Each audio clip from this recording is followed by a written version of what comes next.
निवर्तमान कर्मचारी साथियों, जैसे कि आपको पता है एडवांस 3.0 पे अप्रैल माह के सैलरी बिल 22 तारीख की रात को यानी 23 तारीख की सुबह प्रोसेस हो चुके थे और उसके बाद में मैंने वीडियो बनाया था कि किन किन बातों को आपको विशेष रूप से चेक करना है। अब एक जो कई लोगों की समस्या आ रही है मैं आपको उसको बता रहा हूँ और क्या उसका समाधान होगा। जैसे कि आपको पता है अप्रैल माह में जो भी कर्मचारी अपनी श्रम दुर्घटना बीमा की कटौती करवाना चाहते हैं 700, 1400, 2100 जैसा भी उनकी इच्छा है, जो भी उन्होंने प्रपोजल दिया उसके अनुसार कटौती की जानी है। और बिल बनने के बाद में आपको एक इम्पोर्टेंट काम जो इस बार करना था वो था कि इनर, आउटर और शेड्यूल ये तीनों आप अच्छी तरह से चेक करें कि उनकी कटौती जो श्रम दुर्घटना बीमा की है वो शो हो रही है नहीं हो रही। तो क्या चेक करना है, तो सबसे पहले तो जैसे जीआईएस की जो कटौती ऐड की गई है उसको चेक कर लें और जीआईएस शेड्यूल अवश्य चेक करें। यानी जैसे आप बिल्स स्टेटस जाकर के चेक करेंगे तो रिपोर्ट्स में आपको इनर, आउटर और शेड्यूल तीनों डाउनलोड करने हैं और शेड्यूल में आप जरूर देखें कि उनकी प्रत्येक कर्मचारी की जो जीआईएस की कटौती, श्रम दुर्घटना बीमा की कटौती है वो शो हो रही है या नहीं हो रही। और इसके अलावा जीआईएस शेड्यूल की कुल राशि बिल के आउटर के अनुसार होनी चाहिए। यानी जीआईएस में मान लो 10 लोगों के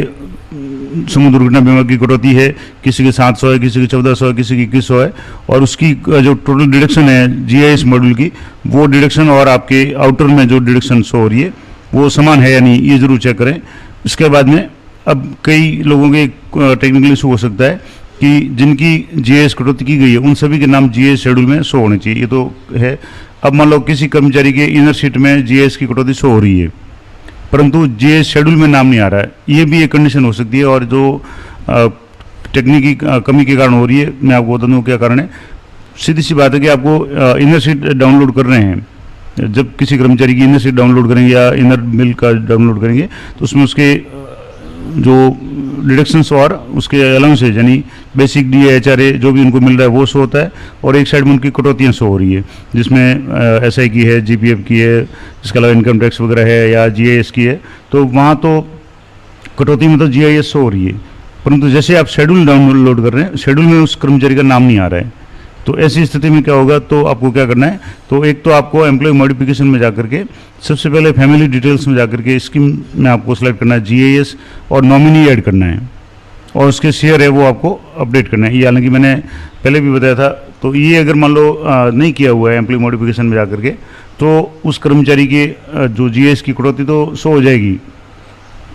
आपके इनर में तो उसके शो हो जाएगी क्योंकि आपने डिडक्शन में जाकर के उसको ऐड किया हुआ है, लेकिन शेड्यूल में शो नहीं होगी तो वो काम अधूरा हो जाएगा। तो आप उस बिल को या तो डिलीट कर लें और उसके बाद में पहले जीआईएस में जाकर के नॉमिनी में जाकर के नॉमिनी ऐड करें, उसका परसेंटेज अपडेट करें और उसके बाद में वापस नए सिरे से उस बिल को बनाएं। तो जीआईएस के शेड्यूल में और इनर में दोनों में उसकी कटौती शो हो जाएगी और दोनों में जैसे जीआईएस के इनर है तो उसके नाम के आगे भी डिडक्शन शो होनी चाहिए और जो शेड्यूल है उसमें एम्प्लॉय वाइज जो शेड्यूल आता है उसमें भी आपको उस कर्मचारी का नाम दिखना चाहिए। तो ये थी महत्वपूर्ण जानकारी। अगर ऐसी कंडीशन आपके हैं तो तुरंत आप उसको गौर करें और अगर आपने बिल ट्रेजरी फॉरवर्ड कर दिए और ये समस्या है तो फिर आपके हो सकता है ऑब्जेक्शन वगैरह लगे या